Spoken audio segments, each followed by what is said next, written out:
eu já estive do outro lado várias vezes.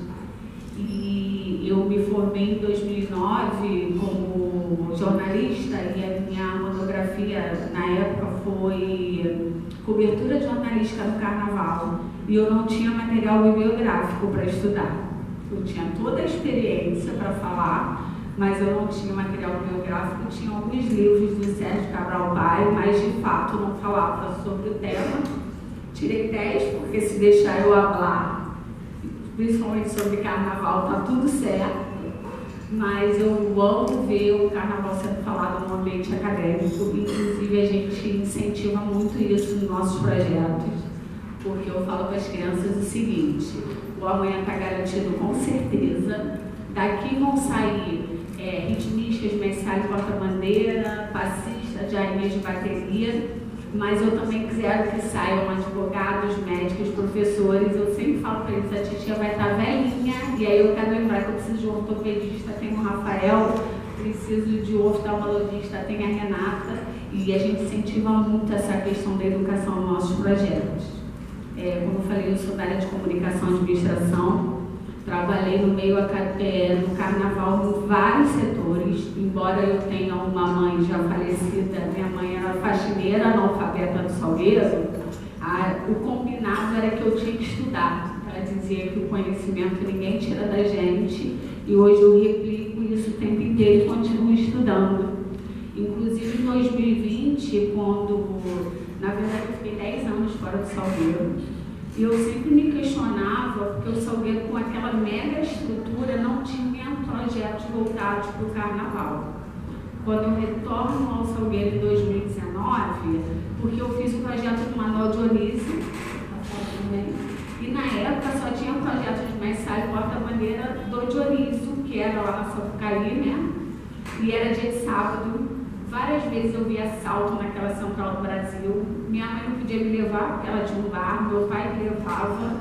E era difícil chegar, às vezes não tinha o dinheiro da passagem. E aí eu me questionava por que no Salgueiro não tinha esse tipo de projeto. E aí quando eu retorno com a ideia do projeto na época, que era Salgueirar 20 Criança, o nome. E aí a gente criou um dia de domingo, eu levava para o Parque do Salgueiro, minha filha era pequenininha, eu ia num táxi com uma panela de cachorro-quente e o aprendiz muito vazio na época. A gente dividia a quadra em 4, aí tinha aula de percussão, samba no pé, mestre, porta-bandeira e balé. Aí eu fui nos segmentos do Salgueiro e propus que eles me ajudassem, né, nas oficinas.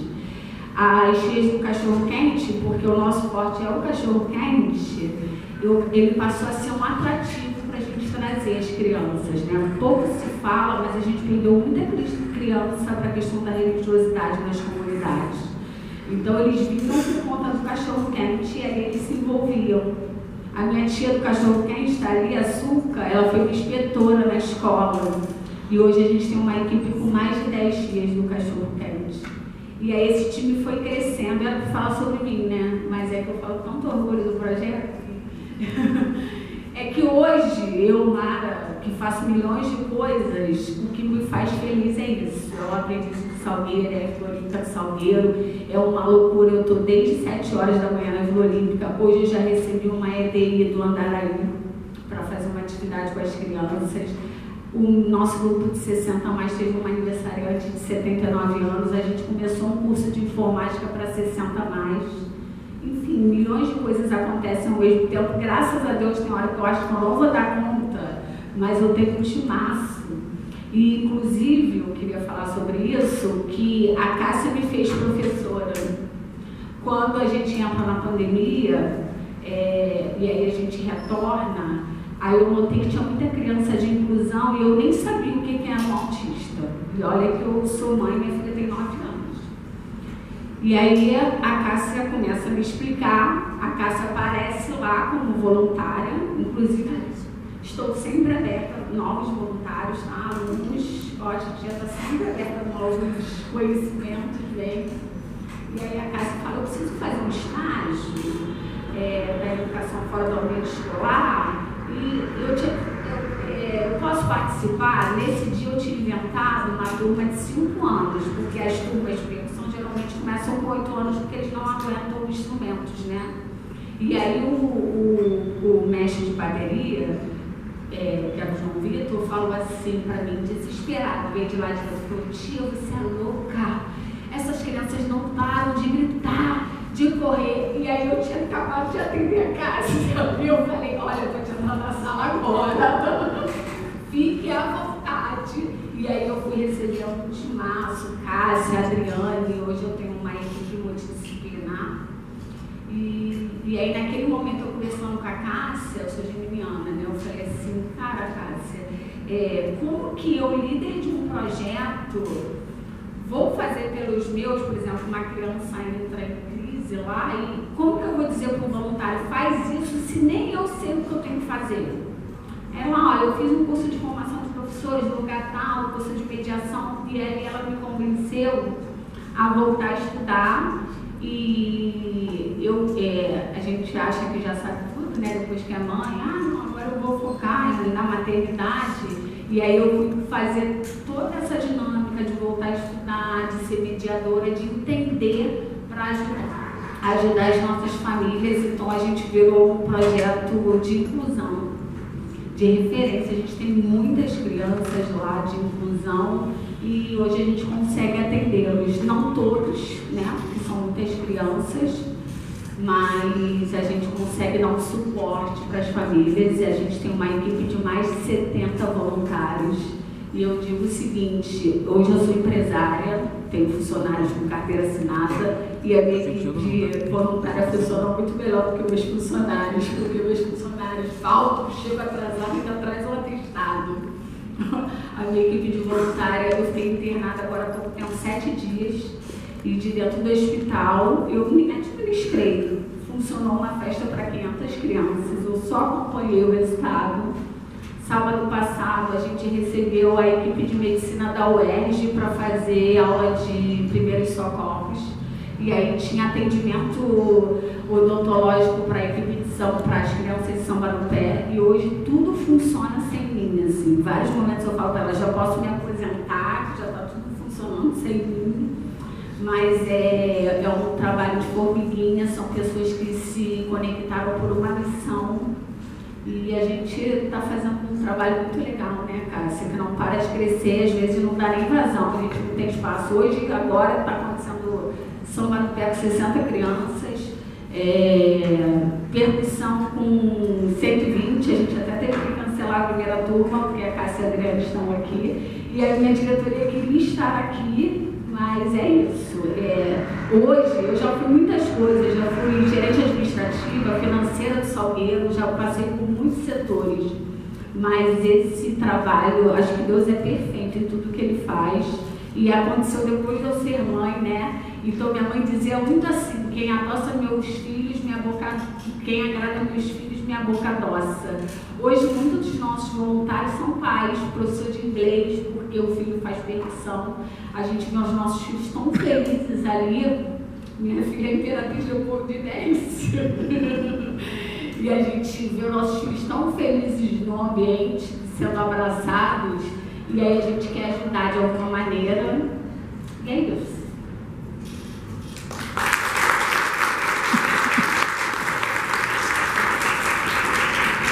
Ninguém precisa hoje, viu, gente? Porque se deixar, ela vai ficar aqui até 10 horas.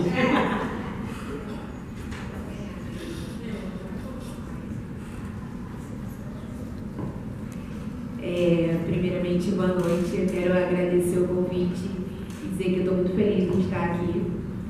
E como a Mara falou, né? A gente é muito pouco falado, não só aqui, mas com todo o carnaval ali fora. As escolas mirins, elas têm pouco espaço. De um tempo para cá, a gente vem ganhando forças. Eu acho que esse é o caminho. E isso não seria possível se não tivesse pessoas como a Mara, como a próxima palestrante que vai estar aqui, a Selminha. São pessoas que de fato estão à frente e fazem isso acontecer, porque não basta a gente estar só à frente de uma escola mirim, de um projeto social. A gente tem que se entregar de corpo a alma, porque é um trabalho muito bonito. O carnaval, ele nos coloca desafios, né? Desafio esse no qual eu estou hoje. Eu falo isso porque eu acho que dessas grandes mulheres frente, que hoje eu sou uma das caçulas à frente de uma escola mirim, e esse novo universo de escola mirim, esse universo infantil, porque minha trajetória toda sempre foi voltada ao carnaval, à porta-bandeira, e quando eu recebi esse convite de estar à frente da escola, eu fiquei muito feliz, porque a gente já tinha o projeto Imperatriz Social, eu já dava aula para as crianças que estavam em torno da nossa quadra, então eu já estava meio que contagiada, e eu, por ser de escola mirim, eu vim de escola mirim, foi ali que eu construí, e a gente tem certeza que ali a escola mirim a gente cria cidadãos, a gente não descobre talentos, a gente ensina o que é o respeito, o comprometimento. Como a Mara falou, ela já foi com o Manuel Dionísio, mas eu também iniciei meus primeiros passos no Manuel Dionísio, e a todo sábado eu estava ali porque eu tinha o objetivo de estar ali. E você vê a vida que transforma de cada criança e adolescente, que através dessas escolas, elas se formam pelas oportunidades, né, que as escolas dão, que os caminhos nos levam, e a gente saber abraçar, saber estar ali, saber que tem toda uma comunidade, pessoas, né, que fazem aquilo acontecer, voluntários. A Imperatriz, a gente criou um departamento social no qual a gente tem pessoas, né, capacitadas para poder atender não só as crianças, mas também os familiares, que é muito importante, porque eu lembro que logo nas minhas primeiras aulas de porta-bandeira, à frente do Instituto, tinha uma das meninas que ela não estava com o sapato adequado, mas até para poder eu chegar e falar para ela por que ela não estava com aquele sapato, eu tinha que entender de fato o porquê que ela não estava com o sapato, eu tinha que fazer essa abordagem correta, né? E aí que eu fui em todo entender o porquê que ela não tinha, e naquele momento a família não é que não tinha situação, naquele momento não era prioridade para a família, que eu entendo isso, não é porque os pais não têm condições de ter uma saia ou de um sapato para o seu filho, é porque são prioridades. Hoje em dia a vida está muito difícil, né? A gente tem água, luz, alimentação, e às vezes aquilo ali não é uma oportunidade. A criança, ela não desiste, ela está ali em qualquer situação, e eu sou prova viva disso, por isso que eu estou aqui hoje. Eu tento a cada ano, a cada dia, tentar fazer diferente, tentar levar um pouco a minha experiência e mostrar que o som ele transforma. A gente tem que saber que a escola mirim vem de baixo, a base vem de baixo, a gente tem a garantia que a tradição ela nunca vai morrer, mas que dali a gente pode transformar a vida de muitas crianças, porque um dos fatores que a gente exige muito é a educação dentro da escola mirim.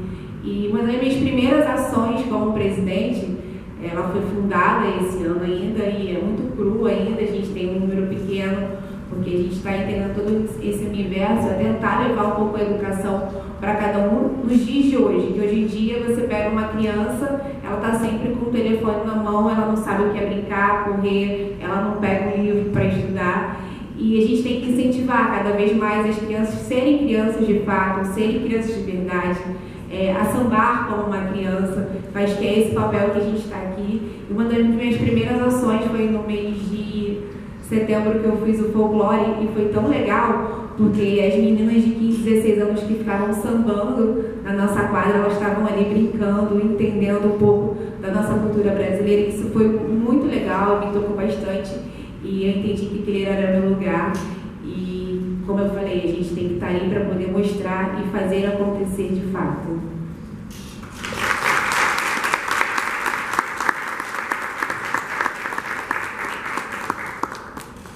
Acho que as duas falaram bastante sobre essa questão do dia a dia, né, das escolas de samba mirim, dos desafios, né, durante a semana, o que acontece, os projetos que acontecem na quadra, mas acho que tem muita gente que tem curiosidade aqui de entender também sobre os processos, né, porque é um projeto que culmina num desfile, né, um carnaval, até com mudança desse ano. Então eu queria que vocês contassem um pouquinho assim, saber como é que é iniciar esse processo, porque além disso tudo acontecendo, né, de todos esses projetos sociais, de todas essas pessoas, essa quantidade gigantesca de crianças que elas estão falando, né, isso também é tocado em paralelo ao carnaval que vai ser mostrado na Sapucaí. E eu queria que vocês contassem um pouco como é que vocês conduzem esse processo. Então, como eu contei lá, quando era criança, o Salgueiro desfilava com mais de 1000 crianças. Era muito doido, assim. Eu lembro que a gente dava a volta na Vila Olímpica e eram muitas crianças. Quando eu volto para o Salgueiro, 2020, a gente tinha, sei lá, 40 crianças na quadra. Aquilo me entristecia de uma maneira porque eu tenho uma memória afetiva, né? Sobre tudo de bom que eu vivi. Inclusive, eu falo muito isso, que se eu tenho uma memória afetiva, essa geração que a gente está formando agora, cara, essas crianças vão dar aulas, porque são muitas oportunidades. Voltei para o projeto, mas eu vou falar. Porque hoje, por exemplo, eles saem da escola, ensino fundamental, 2h30. Aí eles vão para a Vila Olímpica e tem futebol, cachorro-quente. Reforço escolar, cachorro-quente. Percussão, cachorro-quente. E não pense que eles não comem, não, tá? Já teve lá no projeto da Vila Olímpica, a nutricionista veio, eu acho que eu queria te propor frutinha, que é mais saudável. Eu falei, frutinha não alimenta. As crianças querem cachorro-quente. E aí, na verdade, a nossa marca hoje é o cachorro-quente, o abençoado Guaracamp. Glória a Deus, Senhor, a gente tem essa parceria. É saudável? Não. As minhas crianças são acostumadas a comer pão com queijo em casa? Não. Frutinha? A maioria não gosta. A gente já teve experiência de levar fruta para a avenida e a maçã virou bola de futebol. E o cachorro-quente alimenta e eles adoram. E aí foi aumentando a quantidade de criança. Hoje eu vou para a avenida com 800 crianças, que são as crianças que fazem projetos. Outra situação, eu tenho muita criança que faz projeto e que não desfila por conta de religião. É criança que vai no psicólogo, vai no psicopedagoga, faz inglês, reforço escolar, futebol, basquete, mas não desfila. Tudo bem, as portas estão abertas, a gente aqui atende a todo mundo. Inclusive lá no Salgueiro, ontem a gente fez inscrição, a gente está recebendo o Instituto 360, que é o Instituto da Fotona, que é uma tecnologia laser top master do mercado. Estou muito feliz de receber isso, que vai ter atendimento odontológico, ginecológico, dermato, clareamento dentário, coisa de alto nível mesmo. E muitas famílias vão chegar por causa desse projeto, serão todas bem-vindas, independente da religião. E a gente foi aumentando o número de crianças com os projetos. A gente começou com 4, hoje eu tenho 16 projetos. Então, a visibilidade aumentou muito das escolas de samba de mirins de 2020 para cá, que é o período que eu estou presidindo o Aprendizes. Em 2020, a gente reproduziu o Carnaval do Rio de Janeiro. E aí, em parceria com o grupo Soma, da Farm, Soma. E aí, graças a Deus, o Carnaval me deu muitos amigos. Dinheiro eu não tenho nenhum, só história para contar, mas amigo eu tenho muito. Um dia uma amiga minha que estudou comigo falou, eu trabalho no grupo de sustentabilidade da Farm, e aí a gente precisa esvaziar um galpão, e eu queria te repassar os tecidos, mas você tem que assinar um termo, esses tecidos não podem ser vendidos, não pode fazer roupa, só pode fazer fantasia. Gente, a gente esvaziou um galpão.